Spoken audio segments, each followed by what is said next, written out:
Menstrual health and হাইজিনে আমি প্রতি সপ্তাহে কথা বলছি। তো এই সপ্তাহে আমি বেছে নিলাম একটি স্যানিটারি ন্যাপকিন বনাম একটি মেনস্ট্রুয়াল কাপ। তো এই মেনস্ট্রুয়াল কাপে আমি রক্তের সদৃশ কিছুটা তরল পদার্থ নিয়ে নিয়েছি।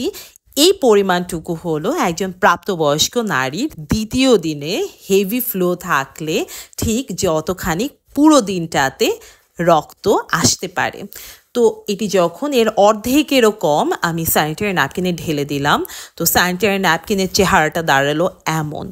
তো স্যানিটারি ন্যাপকিন যখন দেখতে এমন দেখায় তখন কিন্তু আমরা এটা বদল করার জন্য বেশ অস্থির হয়ে যাই, কারণ আমাদের মধ্যে অস্থিরতা, অস্বস্তি, দুর্গন্ধ, নানা রকম সমস্যায় আমরা সম্মুখীন হয়ে থাকি।